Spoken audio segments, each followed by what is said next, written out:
نحمدہ ونصلی علی رسولہ الکریم اما بعد فاعوذ باللہ من الشیطان الرجیم بسم اللہ الرحمن الرحیم اللہم صلی علی سیدنا و مولانا محمد النبی الامی وعلی آلہ وصحبہ وبارک وسلم تسلیما کثیرا کثیرا۔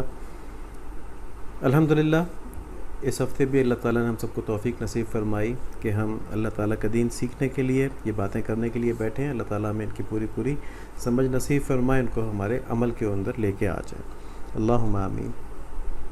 سفر کا مہینہ شروع ہو چکا ہے اور اسلامی مہینوں کے لحاظ سے یہ دوسرا مہینہ ہے سال کا۔ سفر کے بارے میں کچھ غلط فہمیاں پائی جاتی ہیں کچھ لوگوں کے اندر، تو اس میں یہ جاننا چاہیے کہ دور جاہلیت کے اندر بھی، یعنی نبی صلی اللہ علیہ وآلہ وسلم کی بعثت سے پہلے سفر کو ایک نامبارک مہینہ تصور کیا جاتا تھا۔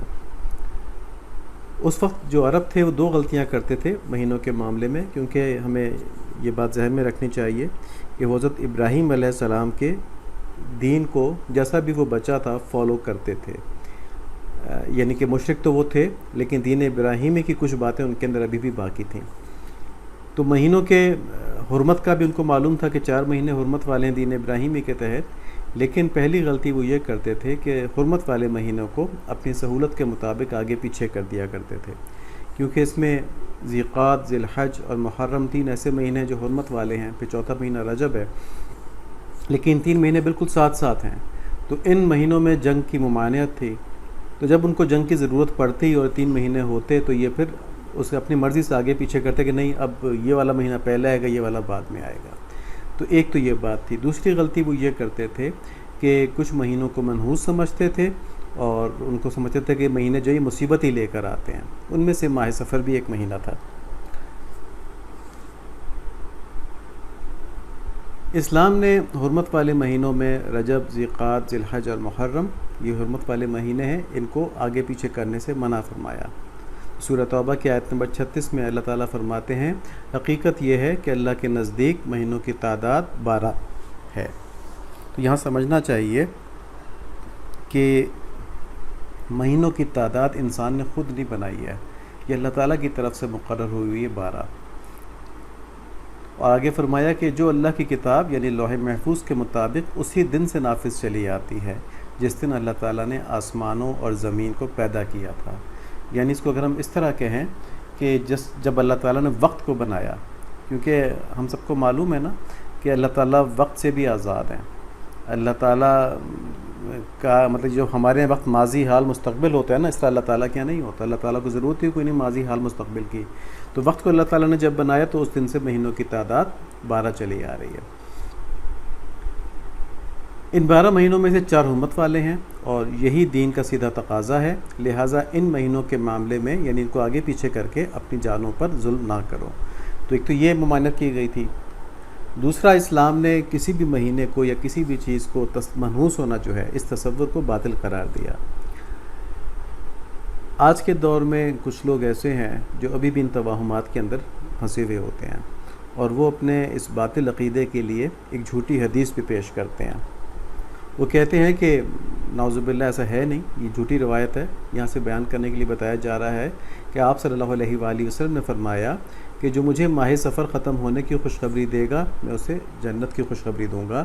تو ایسا نہیں ہے، مطلب اس حدیث سے ایسا لگتا ہے اگر یہ حدیث ہوتی تو جس طرح کے وہ لوگ کہتے ہیں تو ایسا لگتا ہے کہ جیسے ماہ سفر بھی بہت ہی برا مہینہ ہے اور اس کے ختم ہونے کا آپ صلی اللہ علیہ وآلہ وسلم انتظار کرتے تھے۔ تو یہ بات بہت واضح رہے، کتابوں میں لکھا ہوا ہے کہ ایک من گھڑت روایت ہے، یعنی جھوٹی روایت ہے، آپ صلی اللہ علیہ وآلہ وسلم کا کلام نہیں ہے، بلکہ آپ صلی اللہ علیہ وآلہ وسلم کی تعلیمات اس کے بالکل خلاف ہیں، اس کے الٹ ہیں۔ آپ صلی اللہ علیہ وآلہ وسلم نے فرمایا، اور یہ صحیح بخاری کی روایت ہے، کہ چھوت لگ جانا، بدشگونی یا الو یا سفر کی نحوست یہ کوئی چیز نہیں ہے۔ چھوت لگ جانا یعنی جو چھوت والی بیماری ہوتی ہے یہ اللہ کے حکم کے بغیر نہیں لگتی۔ یہ نہیں کہ اگر چھوت ہے تو سبھی کو جو چھوئے گا اس کو لگ جائے گا، جس کے لیے اللہ تعالیٰ کا حکم ہوگا اس کو لگے گا۔ ابھی کووڈ پھیلا تھا پچھلے سالوں میں، تو کچھ لوگوں کے اوپر تو شدید حملہ ہوا اس کا، وہ ذرا تمام تر احتیاط کے باوجود باہر نکلے اور ان کو لگ گیا، اور کچھ ایسے رہے کہ جن کو وہ احتیاط بھی نہیں کر پائے، مجبوری کی وجہ سے، کسی وجہ سے ان کو کچھ نہیں ہوا۔ تو یہ چھوت کی بیماری اگر کسی کو لگتی ہے تو اللہ کے حکم سے ہی لگتی ہے، اور اگر اللہ تعالیٰ نہ چاہیں تو نہیں لگتی۔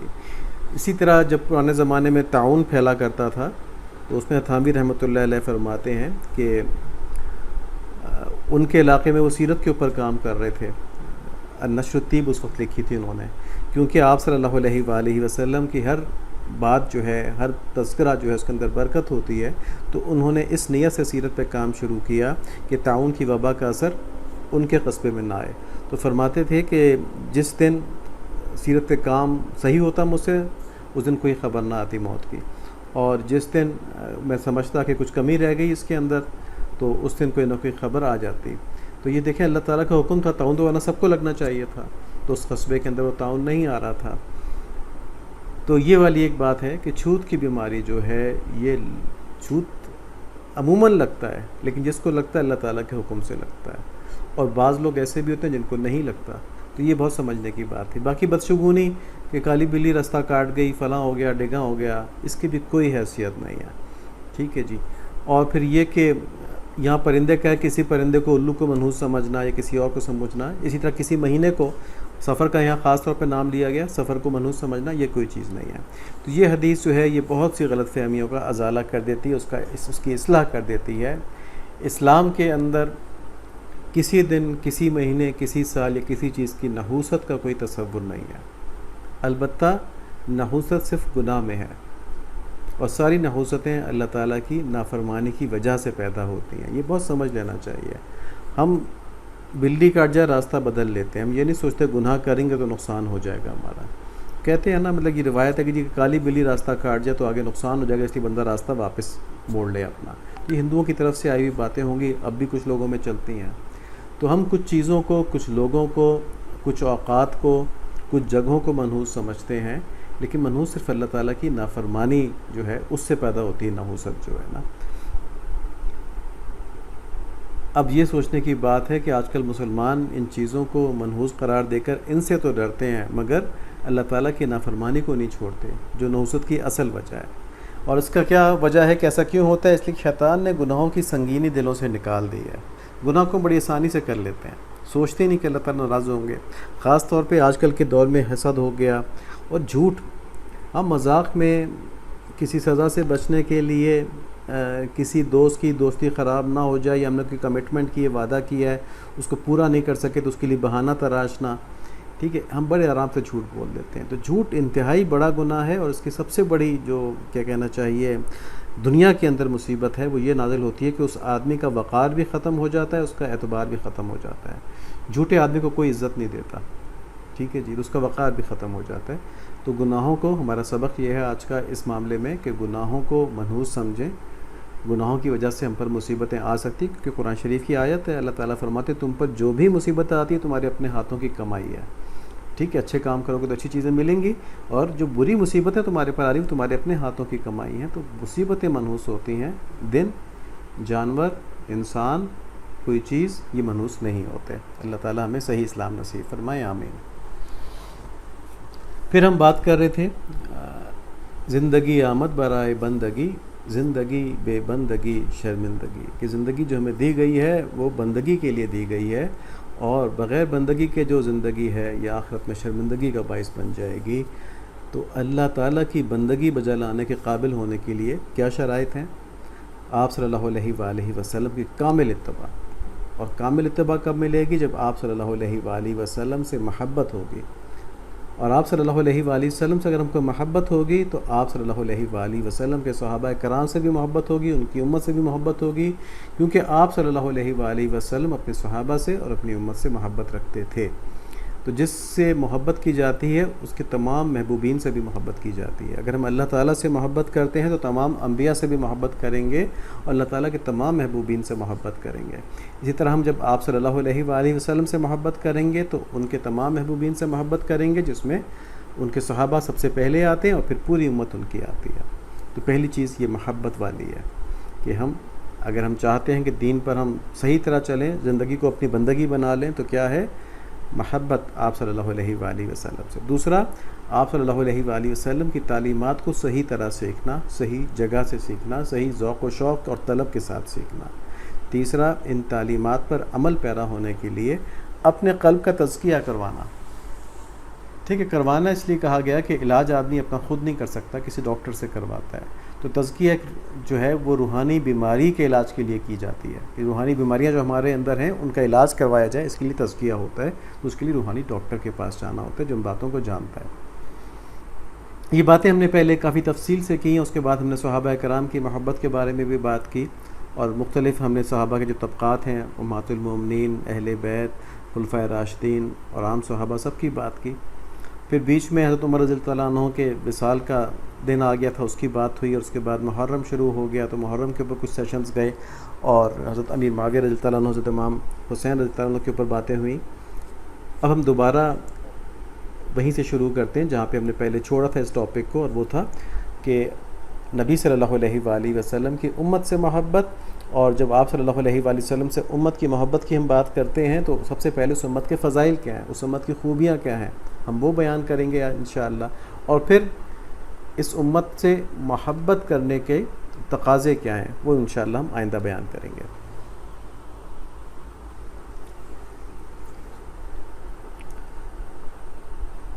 اس امت کے فضائل ہم اس لیے بھی بیان کر رہے ہیں کہ آج کل کفار خوشحال ہیں، اور امت مسلمہ کے اندر یا تو بڑی غربت ہے اور ہر طرف مارا ماری ہے، جنگیں ہو رہی ہیں، یا پھر جہاں خوشحالی اور امن ہے بھی وہاں پہ اخلاقیات اتنے اچھے نہیں ہیں مسلمانوں کے.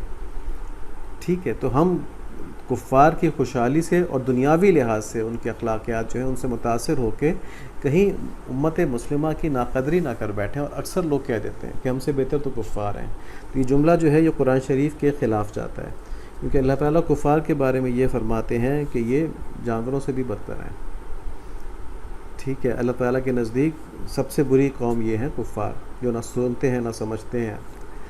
تو مسلمان جتنا مرضی گناہ گار ہو، اللہ کا مطلب گناہ گار ہونا نہیں چاہیے، کہ عذاب دوزخ کا تو ملے گا گناہ کے اوپر، لیکن یہ کہ ایمان کی وجہ سے کبھی نہ کبھی دوزخ سے نکال لیا جائے گا.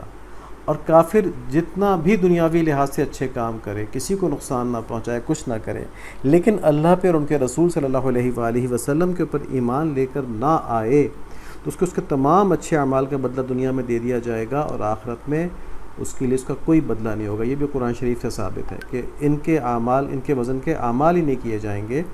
اور جب یہ کچھ کہیں گے کہ ہم نے تو اتنے اچھے اچھے کام کیے تھے، تو اللہ تعالیٰ فرمائیں گے تم نے اپنے سارے کاموں کا بدلہ دنیا میں کیوں اٹھا نہیں لیا؟ دنیا میں تمہیں راحت و سکون اور عزتیں اور نعمتیں دے نہیں دی گئیں. یہ وہ آیت تھی، اس وقت میرے سامنے وہ آیت نہیں ہے، لیکن یہ وہ آیت تھی جو ہم نے دیکھا تھا کہ حضرت عمر رضی اللہ تعالیٰ عنہ نے پڑھی تھی. جب ان سے کہا گیا تھا کہ آپ اپنے اوپر کچھ وسعت کریں، اپنا خرچہ بڑھا لیں، تھوڑی وسعت والی زندگی گزاریں، تو آپ صلی اللہ علیہ تو حضرت عمر رضی اللہ عنہ نے فرمایا تھا کہ میں ڈرتا ہوں اس آیت سے کہ ایسا نہ ہو اللہ تعالیٰ کے سامنے میں اس طرح پیش ہوں کہ میں نے زندگی میں خوب مزے کیے ہوں، تو کہیں یہ والی بات نہ ہو جائے کہ میرے اعمال کی ساری جزا مجھ کو یہی مل گئی. اور دیکھیں ہمارے پر ذرا سی مشکل آ جائے نا دنیا کے اندر، تو ہم کہتے ہیں کہ یا اللہ ہم تو نماز بھی پڑھتے ہیں، روزے بھی رکھتے ہیں، ہم پر کیوں مصیبت آ رہی ہے؟ تو اللہ تعالیٰ ہمیں مصیبتوں سے بچائیں، نیک اعمال کی توفیق دیں، لیکن ساتھ ساتھ ہمیں شکر گزاری بھی نصیب فرمائیں. تو بات ہو رہی تھی کہ امت مسلمہ اس وقت ایک بہت بڑے امتحان میں ہے، لیکن اس امتحان میں بھی ہمیں یہ نہیں سمجھنا کہ کفار سے بدتر ہیں. اللہ تعالیٰ کے نزدیک جب تک ان کے دل میں ایمان ہے، ہاں اگر کسی ایسے جرم کی وجہ سے، کسی ایسی غفلت کی وجہ سے، کسی ایسے ظلم کی وجہ سے کہ جو اللہ تعالیٰ کے نزدیک قابل معافی نہ ہو، ان کا ایمان سلب ہو سکتا ہے، تو جس کا ایمان سلب ہو جائے گا وہ کفار میں سے ہی ہو جائے گا، تو پھر اس کا تو موازنہ یہاں پہ نہیں ہو رہا. ہمیں اچھی طرح سمجھنا چاہیے کہ ہم نے اسلامی اخلاق چھوڑ دیے تو ہماری دنیا بھی تباہ ہو گئی. ہماری دنیا اسلام کی وجہ سے تباہ نہیں ہوئی. جیسے کہ ایک صاحب نے بھی جب انڈیا نے راکٹ بھیجا ہے چاند کے اوپر، تو ٹھیک ہے چلا گیا راکٹ، مطلب ان کے پاس دولت تھی، پیسہ تھا، وہ خرچ کر سکتے تھے، انہوں نے کر دیا. ہمارے تو بہت سے مسائل ہیں اس وقت، ہر چیز میں کمپیٹ تھوڑی کیا جاتا ہے. ابھی تو ہم اخلاق کے اندر کمپیٹ کریں، اپنے کردار کے اندر کمپیٹ کریں کہ ہم لوگ ٹھیک ہو جائیں. ابھی تو ہم بہت برے ہیں اسلام کے لحاظ سے. راکٹ بھیجنا تو ایک الگ بات ہے، ہمارا کمپیریزن کوئی ہندو سے تھوڑی ہے کہ ہم اس سے پیچھے نکل جائیں یا آگے چلے جائیں. ہمارا کمپیریزن یہ ہے کہ آخرت میں ہمارے ساتھ کیا ہوگا. ہمیں تو آخرت کے لحاظ سے سوچنا، ہمارا تو آبجیکٹو بہت بڑا ہے. چاند پر راکٹ بھیجنا ہمارا آبجیکٹو نہیں ہے، بلکہ زندگی ایسی ہی گزارنا کہ اللہ تعالیٰ راضی ہو جائیں، ان کی سزا سے ہم بچ جائیں، یہ ہمارا آبجیکٹو ہے. تو وہاں پہ کسی نے پوسٹ کیا تھا کہ جی انڈیا نے تو چاند پہ راکٹ بھیج دیا، اب یہ جو ہمارے مولوی ہیں نا، ذرا ان سے کہا جائے کہ کوئی دعا دم درود کریں اور چاند پہ پہنچ جائیں نا. تو وہاں پہ سارا جو زور چلا، جو مخاصمت نکالی گئی وہ مولویوں پہ نکالا کہ ان کا تو یہ کام ہی نہیں تھا.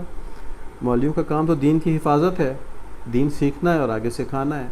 یہ کام تو سائنسدانوں کا تھا، مسلمان سائنسدانوں کا. لیکن مسلمان سائنسدانوں کے جب اخلاق دین کے مطابق نہیں رہے تو انہوں نے اس طرح کام نہیں کیا. جب انہوں نے اس طرح کام نہیں کیا تو پیچھے رہ گئے. ٹھیک ہے جی. تو ہم نے جو اسلامی اخلاق چھوڑے، اس کی وجہ سے ہماری دنیا تباہ ہوئی. ایک بات اور سمجھنے کی ہے کہ مسلمان چونکہ جنت کے اہل ہیں، ایمان کی وجہ سے جنت کے اہل ہیں. اور شیطان کو حضرت آدم علیہ السلام سے کیا دشمنی تھی کہ ان کو جنت عطا کر دی گئی تھی. اور شیطان کہتا تھا کہ بھئی خلیفہ تو میں نے بننا ہے، تو میں نے ساری عبادات کی ہیں. تو پھر اس نے اللہ تعالیٰ سے کہا تھا کہ میں ان کو آپ تک نہیں پہنچنے دوں گا، آدم علیہ السلام کی اولاد کو، ان کے آگے سے آؤں گا، پیچھے سے، دائیں سے، بائیں سے. تو اس نے جو اللہ تعالیٰ سے عہد کیا تھا وہ یہ کیا تھا کہ بندوں کو اللہ تعالیٰ کا فرما بردار نہیں ہونے دے گا، یعنی بندوں کو مسلمان نہیں ہونے دے گا. یعنی نبی کی جو اوپر چلتے ہیں، ان کی پیروی کرتے ہیں، وہی مسلمان ہوتے ہیں نا. تو جو نبی کے پیچھے نہیں چلے گا مسلمان نہیں ہوگا. تو شیطان کا اگر ہم دعویٰ دیکھیں تو بیسیکلی دعویٰ کیا تھا کہ میں ان کو انبیاء کی تعلیمات پر نہیں چلنے دوں گا. تو کفار کے اوپر شیطان بس اتنی محنت کرتا ہے کہ وہ آپ صلی اللہ علیہ وآلہ وسلم کے اوپر ایمان لے کر نہ آئیں. باقی وہ جو مرضی کریں، وہ اچھے کام کریں، وہ برے کام کریں، شیطان کو اس سے مطلب نہیں. ایک بزرگ نے فرمایا کہ شیطان کا مقصد ہم سے گناہ کروانا نہیں ہے، شیطان کا مقصد ہمیں دوزخ میں لے جانا ہے، جنت سے بچا کے دوزخ میں لے جانا ہے. تو وہ گناہ وہیں کرواتا ہے جہاں پہ کہ جنت میں جانے کا کوئی امکان ہو. کفار کے تو جنت میں جانے کا کوئی امکان ہی نہیں ہے نا. تو اس لیے ان کو تو بس یہاں تک رکھتا ہے کہ وہ مسلمان نہ ہو جائے. لیکن مسلمان اگر 5 روپے بھی صدقہ کر رہا ہوگا تو شیطان اس کے اندر کچھ بوجھ ڈال دے گا کہ یار دیکھو تم پیسے دے تو رہے ہو اس کو، کہ پتہ نہیں مستحق بھی ہے کہ نہیں ہے. اچھا چلو ابھی پیسے جمع کر لیتا ہوں، کل دے دوں گا. تو پوری کوشش کرتا ہے کہ چھوٹی سے چھوٹی سی نیکی سے بھی مسلمانوں کو روک لے. تو جہاں اس کا یہ حال ہے تو وہاں مسلمان کے اخلاق برباد کرنے کے لیے تو وہ ہر وقت تیار رہتا ہے، مستعد رہتا ہے. تو یہاں 2 باتیں ہوئی. ایک یہ کہ ہماری تباہی، جو دنیا کے اندر ہماری تباہی ہے، اس کا سبب اسلامی اخلاق کو چھوڑنا ہے. جو آپ صلی اللہ علیہ وآلہ وسلم نے ہم کو اخلاقیات تعلیم فرمائے، جیسا کہ ہم بات بھی کرتے ہیں. آج کل ہم بات کر رہے ہیں صلح جوئی کی. یہ ٹاپک ہے صلح جوئی، خوش گفتاری اور آپوں سے مل جل کے رہنا، ایک دوسرے کی خیر خواہی کرنا. ٹھیک ہے، یہ ایک اخلاق کا حصہ ہے. اسی طرح سچ بولنا دوسرا اخلاق کا حصہ ہے. اسی طرح ایمانداری سے کام کرنا تیسرا اخلاق کا حصہ ہے. تو اپنے آپ کو ہر وقت اللہ تعالیٰ کے سامنے سمجھنا کہ میں کوئی ایسا کام نہ کر لوں جس سے اللہ تعالیٰ جو مجھے ہر وقت دیکھ کر ناراض ہو جائیں. یہ اخلاق کا ایک بہت بڑا امبریلا ہے، اس کی وجہ سے بہت کچھ ٹھیک ہو جاتا ہے، بلکہ سب کچھ ٹھیک ہو جاتا ہے. تو ہم نے یہ سب کچھ چھوڑ دیا، اللہ تعالیٰ کے استحضار بھی چھوڑ دیا. تو ہماری دنیا تباہ ہو گئی. ہم نے دیکھ لیا اپنی آنکھوں کے سامنے، دیکھیں دنیا کس طرح ہماری تباہ ہو رہی ہے. ہمیں اپنے مستقبل کا نہیں پتہ. شام تباہ ہو گیا، عراق تباہ ہو گیا. ٹھیک ہے، آگے کس کس ملک کی باری آتی ہے. لیبیا تباہ ہو گیا، پاکستان تباہی کے دہانے کے اوپر کھڑا ہوا ہے. کچھ پتہ نہیں کب کیا ہو جائے. اللہ تعالیٰ حفاظت فرمائے. یہ سب کس وجہ سے ہے؟ اپنے ملک میں دیکھ لیں اخلاقیات تباہ ہو گئے. ہمارے لیڈرز کے، ہمارے طاقتور لوگوں کے اخلاقیات تباہ ہو گئے، عوام کے اخلاقیات تباہ ہو گئے. تو سب کچھ تباہ ہو گیا ملک کے اندر. اب اس وقت بہت برے حالات ہیں، لوگوں کے پاس کھانے کو نہیں ہے. تو یہ اللہ تعالیٰ نے دکھا دیا کہ دین کو چھوڑو گے تو یہ حال تمہارا دنیا میں ہے، آخرت میں سزا اس سے بڑی ہوتی ہے. آخرت کی سزا دنیا کی سزا سے بڑی ہوتی ہے. ٹھیک ہے، تو یہ تو اللہ تعالیٰ نے چھوٹی سزا دے کے ہم کو تنبیہ کی ہے، موقع دیا ہے کہ اپنے آپ کو ٹھیک کر لیں. تو یہ بات سمجھنی چاہیے کہ ہم اپنے اخلاقیات کو آج بھی ٹھیک کر لیں تو انشاءاللہ ہم کامیاب ہیں. ہماری ساری مصیبتیں دور ہو جائیں گی. ہم دوبارہ سے قوموں کے اندر سربلند ہو جائیں گے. اللہ تعالیٰ ہمیں اس کے اوپر صحیح طور پہ سمجھ بھی نصیب فرمائے، یقین بھی نصیب فرمائے، اور ہمیں قوت نصیب فرمائے کہ ہم اپنی زندگی کو اللہ تعالیٰ کی مرضی کے مطابق گزارنے والے بن جائیں. اللہم آمین. آپ صلی اللہ علیہ وآلہ وسلم کی امت مبارکہ کے بارے میں جو بات ہو رہی تھی اس میں ہم نے کہا تھا کہ اس امت کے جو اللہ تعالیٰ نے فضیلتیں دی ہیں وہ فضیلتیں یہ ہیں کہ کچھ ایسی ہیں جو اللہ تعالیٰ نے عنایت کر دی ہیں، اس میں ہمیں کچھ نہیں کرنا، بس اللہ تعالیٰ نے مسلمان پیدا کر دیا تو فضیلتیں ہم کو مل گئیں، اور کچھ فضیلتیں ایسی ہیں جو ہم نے کمانی ہیں، اس کے لیے ہمیں کوشش کرنی پڑے گی۔ تو ہم نے پہلے دیکھا تھا کہ جو ہماری وہابی فضیلتیں ہیں، یعنی وہ فضیلتیں جو اللہ تعالیٰ نے ہم کو ویسے ہی عطا کر دی ہیں، تو ان فضیلتوں میں کیا کیا چیزیں آتی ہیں، اور جو کسبی ہیں جو ہم نے خود کرنی ہے اس میں کیا چیز آتی ہے۔ تو جو وہابی فضیلتیں ہیں ان میں یہ بتا تھا، پہلے تفصیل سے بات ہو چکی ہے کہ امت وسطیٰ بنایا ہم کو، یعنی درمیانی امت، یعنی کہ ہم پچھلی امتوں کے اوپر گواہ ہوں گے اور نبی صلی اللہ علیہ وآلہ وسلم ہم پر گواہ ہوں گے، اس کی تفصیل سے بات ہو چکی ہے۔ اس امت کی سب سے بڑی فضیلت یہ ہے اور سب سے بڑا اللہ تعالیٰ کا انعام یہ ہے کہ ہمیں اپنے نبی صلی اللہ علیہ وآلہ وسلم کی، اپنے حبیب صلی اللہ علیہ وآلہ وسلم کی امت بنایا۔ ٹھیک ہے، آپ صلی اللہ علیہ وآلہ وسلم امام الانبیاء، آپ صلی اللہ علیہ وآلہ وسلم اللہ تعالیٰ کی سب سے زیادہ محبوب، تو ان کی امت میں ہمیں بنایا، تو کتنی بڑی سعادت ہے، اس کی وجہ سے کتنی رحمتیں ہمارے اوپر ہوں گی۔ ہم سوچیں کہ اللہ تعالیٰ نے اپنی محبوب کی امت میں ہمیں پیدا فرمایا، پھر اپنے حبیب صلی اللہ علیہ وآلہ وسلم کو اس امت پر مہربان فرما دیا اور ان کے دل میں اس امت کے لیے خصوصی محبت پیدا فرمائی۔ تمام انبیاء علیہ الصلاۃ والتسلیمات اپنی امتوں سے محبت کرتے ہیں، لیکن آپ صلی اللہ علیہ وآلہ وسلم کی محبت اپنی امت کے لیے بڑی خاص ہے۔ تو اس کے اوپر بھی پہلے بات ہو چکی ہے، پچھلے سیشن سن لیے جائیں۔ ہمیں جو کتاب دی گئی، دیکھیں انجیل ختم ہو گئی، زبور ختم ہو گئی، ان کے تمام تعلیمات جو ہیں مسخ ہو گئی ہیں، ان کے الفاظ بھی بدل گئے ہیں، لیکن ہم کو اللہ تعالیٰ نے کلام اللہ، اپنا کلام ہمارے لیے ہدایتی کتاب بنا دیا۔ تو قرآن جو اللہ تعالیٰ کا کلام ہے، تمام کتابوں سے افضل ہے، یہ ہم کو اللہ تعالیٰ نے ہدایت کے لیے نصیب فرمائی۔ قرآن کی تعلیمات، اسلام کی تعلیمات ہمیشہ کے لیے ہیں اور یہ ہمیشہ رہیں گی، قیامت تک اس کو کوئی تبدیل نہیں کر سکے گا۔ اور یہ بھی اس امت کی خاص فضیلت ہے کہ ساری زمین اس کے لیے جائے نماز ہے۔ پہلے ایسا نہیں ہوتا تھا، ٹھیک ہے، عبادت گاہیں بنائی جاتی تھیں، اب یہ ہے کہ تمام زمین مسلمان کے لیے نماز کی جگہ ہے، جہاں مرضی نماز پڑھ لے، زمین اس کے لیے پاک ہے اور پاک کرنے والی ہے۔ پاک کرنے والی سے کیا مراد ہے کہ اگر کہیں پانی نہیں ہے پاک کرنے کے لیے تو پاک زمین جو ہے اس سے تیمم ہو سکتا ہے، تو پاک کرنے والی ہے۔ اور تیمم جو ہے وہ ہڈیوں تک کو پاک کر دیتا ہے، اتنی بڑی چیز ہے، لیکن وہ جب کرنا ہے جب پانی نہ ہو۔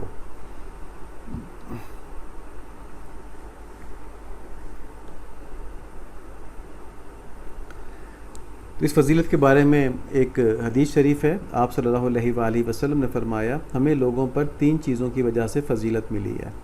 فرشتوں کی صفوں کی طرح ہمیں صفیں بنانے کا حکم ملا، یہ اللہ تعالیٰ نے دیا، اور پوری زمین ہمارے لیے مسجد بنا دی گئی، اور اس کی مٹی کو ہمارے لیے پاکیزگی حاصل کرنے کا ذریعہ بنا دیا گیا اگر پانی نہ ملے۔ یہ مسلم شریف کی روایت ہے۔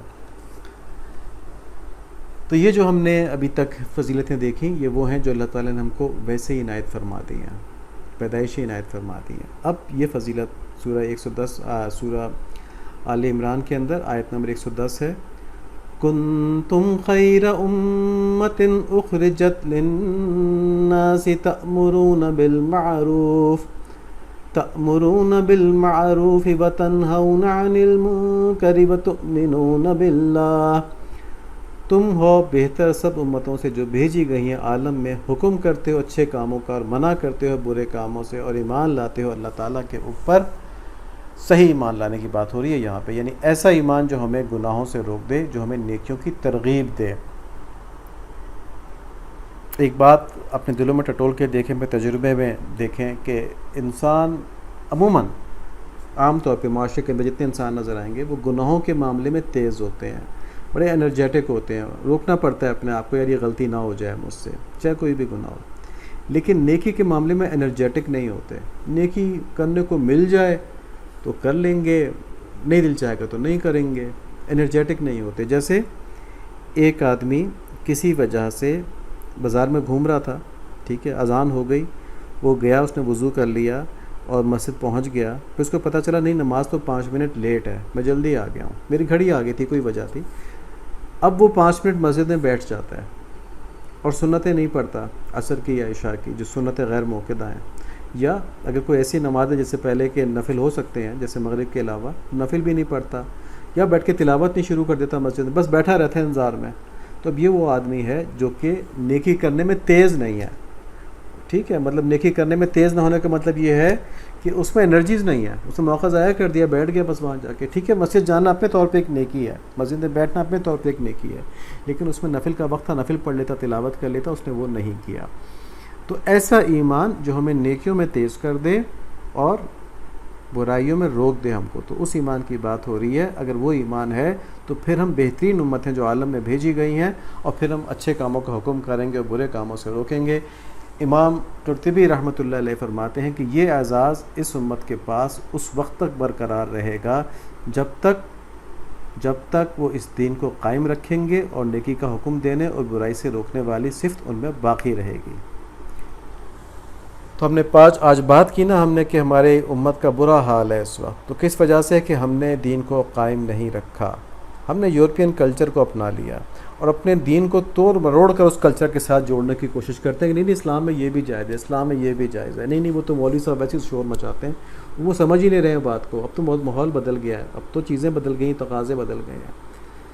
ہم نے امر بالمعروف نہی عن المنکر نہ صرف یہ کہ لوگوں کو چھوڑ دیا، اپنے لیے بھی چھوڑ دیا، رعایتیں نکالنا شروع ہو گئے، دین کو برقرار نہیں رکھا. تو امام قرطبی کے رحمۃ اللہ علیہ کے قول کے مطابق اگر انہوں نے منکر کو بدلنے کے بجائے خود اپنا لیا تو یہ اعزاز ان سے خود بخود چھن جائے گا اور بہترین امت کی جگہ بری امت کا لقب دیا جائے گا، اور یہی ان کی ہلاکت کا سبب بنے گا. تو آج کل ایسے ہی ہے نا، ہلاکت طاری ہے نا پوری امت مسلمہ کے اوپر. تمام تر افرادی قوت کے باوجود زیرو ہیں، بالکل تمام تر دنیاوی دولت کے باوجود جن ممالک میں ہے زیرو ہیں. صرف ترکی کسی حد تک ہل جل سکتا ہے، باقی سب بندھے ہوئے ہیں. ٹھیک ہے، باقی جن کے پاس مالی دولت نہیں ہے اور جن کے پاس اس وقت لیڈرشپ پراپر نہیں ہے تباہ ہو گئے. 3-4 ملک تو ہم نے گنوا دیے. تو یہ کس وجہ سے ہوا؟ منکر کو بدلنے کے بجائے، منکر کو ختم کرنے کے بجائے منکر کو ہم نے اپنا لیا. ہم یورپین لباس کے اندر فخر محسوس کرتے ہیں، ہم یورپین لباس میں رہنے میں خوشی محسوس کرتے ہیں. ہم نے اسلامی چیزوں کو دقیانوسی سمجھ لیا ہے. دقیانوس کون تھا؟ یہ وہ بادشاہ تھا عذاب کہف کے دور کا. ٹھیک ہے نا، دقیانوسی لوگ یعنی پرانے زمانے کے لوگ. تو ہم نے اس طرح سے سمجھ لیا ہے. یہ بہت بڑا سبق ہے اس کے اندر. اللہ تعالی ہمیں اس میں سمجھ نصیب فرمائے کہ اگر ہم نے ترقی کرنی ہے، اگر ہم نے امت کے حالات بدلنے ہیں تو ہمیں دین اپنانا ہوگا. تو امت سے محبت کا تقاضا کیا ہوا کہ ہم امت کے اندر دین کے قائم کرنے کی کوشش کریں، اور اس کے لیے سب سے پہلے اپنے اوپر دین قائم کریں. اور جس وقت ہم اپنے اوپر دین قائم کریں گے، اللہ تعالیٰ کی رحمت سے امید ہے اور بہت زیادہ امید ہے کہ ہماری انفرادی مشکلات چاہے وہ رزق کی ہیں چاہے وہ بیماری کی ہیں وہ بھی انشاءاللہ حل ہو جائیں گی. اللہ تعالیٰ ہم پر اپنا رحم فرمائیں، اپنی رحمت خاص فرمائیں اور ہمیں دین کے اوپر چلنے کی پوری توفیق نصیب فرما دیں. ایک اہم بات یہاں پر اور ہے کہ حضرت مولانا روم رحمۃ اللہ علیہ لکھتے ہیں، نمبر 1 کہ تم گناہوں سے بچنے کی کوشش کرو، اللہ تعالیٰ کی تابعداری میں آؤ. ٹھیک ہے، ایک بات یہ کہتے ہیں. دوسری بات کہتے ہیں کہ اگر تم اپنے آپ کو گناہوں سے نہیں بچا پا رہے تب بھی اللہ تعالیٰ کو نہ چھوڑو، اور یہ جان رکھو، سمجھو کہ یہ جو میرے اوپر کمزوری طاری ہوگی، میں گناہوں سے نہیں بچ پا رہا، یہ اللہ تعالیٰ کی طرف سے مجھے کوئی سزا مل رہی ہے. تو اللہ تعالیٰ سے دعائیں مانگو، خوب دعائیں مانگو، کیونکہ تم اللہ تعالیٰ کے سامنے ہر حال میں عاجز ہو اور اللہ تعالیٰ ہر طرح سے قدرت رکھتے ہیں. تو ان سے کہو یا اللہ میرے گناہوں کو معاف فرما دیں، اللہ تعالیٰ ہمارے گناہوں کو معاف فرما دیں، اور جن گناہوں کو ہم چھوڑنے کی کوشش کر رہے ہیں اور نہیں چھوڑ پا رہے تو یا اللہ ہمیں ان کے چھوڑنے میں آپ اپنی مدد ہمارے ساتھ کرتے ہیں، اور ہمارے گناہوں کی نحوست کی وجہ سے ہمیں گناہوں میں آگے نہ بڑھنے دیں. اللہم آمین. تو یہ 2 باتیں ہوئیں. ایک یہ کہ اول ہم اپنی پوری کوشش کریں گناہوں کو چھوڑنے کی، اور 2 کہ اگر ہم ان کو نہیں چھوڑ پا رہے کچھ گناہوں کو تو اس میں اللہ تعالیٰ سے مدد مستقل مانگتے رہیں یہاں تک کہ ہمیں قبر تک پہنچنا میں نصیب ہو جائے. تب بھی مانگتے رہیں کہ یا اللہ میں اس گناہ کو چھوڑ دوں. موت کی رات بھی یہ مانگتے رہیں کہ یا اللہ میں اس گناہ کو چھوڑ دوں. ٹھیک ہے، تو یہ مانگنا جو ہے یہی عبادت ہے، یہی عبادت ہے۔ پھر گناہ نہ بھی چھوٹے تو اللہ تعالیٰ کی طرف سے رحم کی قوی امید ہے، اللہم آمین۔ لیکن اس دعا کی امید پہ یہ نہیں کہ اپنی کوشش نہیں کرنی، اپنی کوشش پوری کرنی چھوڑنے کی۔ بچوں کو معاشرتی اخلاق بتائے جا رہے ہیں، صلح جوئی، خوش گفتاری اور خوش مزاجی، اچھی باتیں کرنا لوگوں سے، ٹھیک ہے، اچھے مزاج کے ساتھ باتیں کرنا۔ صلح جوئی جو ہے اس میں وقتی طور پہ غصے کو قابو کرنا پڑتا ہے، یہ تھوڑا سختی آتی ہے آدمی کے اوپر کہ اپنی بات نہیں مانوائی اور اس وقت قابو کر لیا، لیکن اس کا نتیجہ دیر پا خوشی ہوتی ہے، آدمی کو اطمینان ہوتا ہے، ایک تو ٹینشن نہیں رہتی، مستقل کوئی دشمن ہی نہیں ہے آپ کا، تو ٹینشن کس بات کی ہوگی۔ اور دوسری بات یہ کہ میچورٹی کی علامت ہے، ہر آدمی ایسا نہیں کر سکتا، لیکن جو زیادہ میچور ہوتا ہے وہ جھگڑوں سے اوائڈ کر جاتا ہے۔ سیرت النبی میں ہم نے خاص واقعات دیکھے کہ آپ صلی اللہ علیہ وآلہ وسلم کے پاس کچھ مظلوم آئے اور آپ صلی اللہ علیہ وآلہ وسلم نے ان کی مدد فرمائی، حالانکہ قریش ان کے دین کے بہت سخت خلاف تھے۔ تو یہاں پہ عامر جواز صاحب نے تفصیل سے بتایا کہ اللہ تعالیٰ حکم دیتے ہیں کہ مظلوم کی مدد کی جائے، اور آپ صلی اللہ علیہ وآلہ وسلم نے فرمایا کہ مسلمانوں اپنے بھائی کی مدد کرو، چاہے وہ ظالم ہو یا مظلوم۔ تو صحابہ نے کہا کہ مظلوم کی مدد تو سمجھ میں آتی ہے کہ ظالم کی مدد کیسے کی جائے، تو آپ صلی اللہ علیہ وآلہ وسلم نے فرمایا کہ اس کو ظلم سے روک دو، تو یہی اس کی مدد ہو جائے گی، کیونکہ یہ ظلم اس کو دنیا میں بھی خراب کر دے گا اور آخرت میں بھی۔ یہ متفق علیہ ہے، بخاری اور مسلم شریف دونوں میں روایت ہے۔ جو ہم نے واقعات آج سنے ان سے معلوم ہوتا ہے کہ جب آپ صلی اللہ علیہ وآلہ وسلم کسی مظلوم کی مدد کر رہے ہوتے تھے تو یاد رکھیں یہ وہ وقت ہے جب کفار نے مسلمانوں پہ ظلم کے پہاڑ توڑے ہوئے تھے۔ اسلام کی دعوت آپ صلی اللہ علیہ وآلہ وسلم دے رہے تھے، مکہ مکرمہ میں تھے، اور یہ قریش کے سرداروں نے ظلم کے پہاڑ توڑے ہوئے تھے مسلمانوں پر، اور آپ صلی اللہ علیہ وآلہ وسلم کو شدید نقصان پہنچاتے تھے، برا بھلا کہتے تھے۔ اس حالت میں جب آپ صلی اللہ علیہ وآلہ وسلم ان مظلوموں کی مدد کر رہے تھے تو اللہ تعالیٰ ان کے اوپر ایسا روب ڈال دیا کرتے تھے کہ ابو جہل جیسا مشرک جو ہے وہ بھی بالکل سر نہیں لا پاتا تھا، کہتا تھا جس طرح آپ کہہ رہے ہیں اس طرح میں کروں گا۔ تو یہ روب تھا آپ صلی اللہ علیہ وآلہ وسلم کا۔ آپ صلی اللہ علیہ وآلہ وسلم نے فرمایا بھی ہے کہ میرے اللہ تعالیٰ نے روب سے خصوصی مدد فرمائی ہے، اور شاید کئی مہینوں کی مسافیت مجھے صحیح طرح یاد نہیں ہے، اس تک میرا روب جاتا ہے۔ آپ صلی اللہ علیہ وآلہ وسلم نے اس طرح کی کوئی بات فرمائی تھی، لیکن ہم دیکھتے ہیں کہ مظلوم کی مدد کرنے میں تو وہ روب اللہ تعالیٰ کی طرف سے آ جاتا تھا، لیکن آپ صلی اللہ علیہ وآلہ وسلم جب اسلام کی دعوت دے رہے تھے تو کفار کے اوپر وہ روب طاری نہیں ہوتا تھا۔ اس طرح کے عجائب سامنے نہیں آتے کہ آپ صلی اللہ علیہ وآلہ وسلم کہیں کہ ایمان لے کر آؤ، اور ان کو نظر آئے کہ بہت بڑی بڑی لوگ ہتھیار پکڑے کھڑے ہوئے ہیں، اگر ایمان لے کر نہیں آئے تو ہمیں مار دیا جائے گا، تو خوف کے مارے ایمان لے آئے۔ ایسا نہیں تھا۔ اس کی وجہ کیا ہے؟ اس کی وجہ یہ ہے کہ مظلوم کو تو اللہ تعالیٰ زبردستی بھی ظالم کو روک لیں گے مظلوم کی مدد کے لیے، لیکن ایمان لانے کے اوپر اللہ تعالیٰ نے زبردستی نہیں رکھی۔ ایمان لانے کا تعلق آخرت کے امتحان سے ہے، تو اس لیے ہر آدمی کو اللہ تعالیٰ نے لا اکراہ فی الدین اختیار دیا ہوا ہے، کوئی زبردستی نہیں ہے کہ جو چاہے ایمان لے کر آئے، جو چاہے نہ ایمان لے کر آئے، لیکن جو لے کر آئے وہ خوشی سے لے کر آئے، سوچ سمجھ کر لے کر آئے، کوئی زبردستی اس میں جائز نہیں ہے۔ اللہ تعالیٰ کو کسی بڑے سے بڑے آدمی کے ایمان کی کوئی ضرورت نہیں ہے، تو کیوں زبردستی کریں کسی کے اوپر کہ تم ضرور ایمان لے کر آؤ؟ ٹھیک ہے، کسی کے ایمان لانے سے اللہ تعالیٰ کی سلطنت میں کوئی فرق نہیں پڑتا، کسی کے ایمان لانے سے اللہ تعالیٰ کے مسلمانوں کے اوپر جو اللہ تعالیٰ کے محبوب قوم ہے ان کے اوپر کوئی فرق نہیں پڑتا۔ ہاں اسباب کے درجے میں لگے گا کہ فلاں ایمان لے آئے تو مسلمانوں کو قوت مل گئی، اسباب کے درجے میں لگے گا، لیکن جب اللہ تعالیٰ کی مدد ساتھ میں ہو تو بے شک کوئی طاقتور ایمان لائے یا نہ لے کے آئے، مسلمانوں کی مدد اللہ تعالیٰ کرنے والے ہیں۔ تو اس لیے اللہ تعالیٰ کسی پر زبردستی نہیں فرماتے کہ تم ایمان لے کر آؤ تاکہ میرے مسلمانوں کو کچھ تقویت ملے۔ اللہ تعالیٰ کیا فرماتے ہیں اس بارے میں؟ سورہ آل عمران کی آیت نمبر 139 ہے۔ اللہ تعالیٰ فرما رہے ہیں، اور دیکھو بے دل نہ ہونا اور نہ کسی طرح کا غم کرنا، اگر تم سچے مومن ہو تو تم ہی غالب رہو گے۔ تو اگر سچے مومن ہیں تو اس حالت میں بھی کہ ہم دنیا کے اندر سب بالکل خوار ہو گئے ہیں، اس حالت میں بھی ہم ہی غالب ہوں گے اگر ہم اللہ تعالیٰ کے حکم کے اوپر صحیح طرح چلیں۔ وَلَا تَهِنُوا وَلَا تَحْزَنُوا وَأَنْتُمُ الْأَعْلَوْنَ إِن كُنتُم مُؤْمِنِينَ۔ مسلمانوں تم نہ کمزور پڑو نہ غمگین رہو، اگر تم واقعی مومن رہو تو تم ہی سربلند ہوگے۔ تو یہ دیکھیں نا، اللہ تعالیٰ تو خود زبردست ہیں، تو انہیں کسی آدمی کے زبردستی مسلمان کرنے کی کیا ضرورت ہے کہ مسلمان ہوگا تو مومنوں کو طاقت پہنچائے گا؟ ٹھیک ہے، اگر وہ مومن ہیں تو اللہ تعالیٰ خود ان کو سر بلند کر دیں گے۔ اپنے ایمان کی نعمت پر ہمیں چاہیے کہ ہم اللہ تعالیٰ کا شکر ادا کریں، اس کی حفاظت کے لیے دعا اور کوشش کریں۔ اس کو ہم یہ نہ سمجھیں کہ ہم مسلمان ہیں تو خدا نہ خواستہ نعوذ باللہ اللہ تعالیٰ پہ احسان کر رہے ہیں۔ اللہ تعالیٰ کا ہم پر بہت بڑا احسان ہے کہ اللہ تعالیٰ نے ہم کو مسلمان گھر میں پیدا کیا اور آج تک ہمارا ایمان قائم ہے۔ یہ اللہ تعالیٰ کا ہم پر بہت بڑا احسان ہے۔ آگے قائم رہے گا کہ نہیں، اس کے بارے میں بے فکر نہ ہوں۔ یوں سمجھ لیں کہ کسی مزدور کے پاس ایک یا کوہ نور کسی مزدور کو مل گیا، ایک بہت بڑا ہیرا کسی مزدور کو مل گیا ہے، اب اس کو چھپا کے بیٹھا ہوا ہے۔ وہ اس کے بارے میں بے فکر ہو سکتا ہے کہ آج یہ میرے پاس ہے تو کل بھی میرے پاس رہے گا۔ سوچا کہ مجھ سے گر کے ٹوٹ گیا، اگر بہت احتیاط سے رکھوں اس کو، میں کسی نے دیکھ لیا، کوئی چرا کے لے گیا تو بہت احتیاط سے رکھوں۔ تو ہمارا شیطان ہمارے ایمان کا ہر وقت دشمن ہے۔ اس وقت بھی دشمن ہے جب ہم سو رہے ہیں، اس وقت بھی دشمن ہے جب ہم جاگ رہے ہیں، اس وقت بھی دشمن ہے جب ہم قرآن شریف پڑھ رہے ہیں۔ کسی لمحے میں ہم اس سے غافل نہ ہوں، اس کی حفاظت کے لیے اللہ تعالیٰ سے دعا کرتے رہیں، اس کو بہت بڑی نعمت سمجھیں۔ اللہ تعالیٰ ہماری ایمانوں کی حفاظت فرمائیں، ہمیں اعمال کے اوپر لے کے آئیں۔ اللہم آمین بحرمت نبی الکریم علیہ وعلی آلہ الصلاۃ والتسلیم۔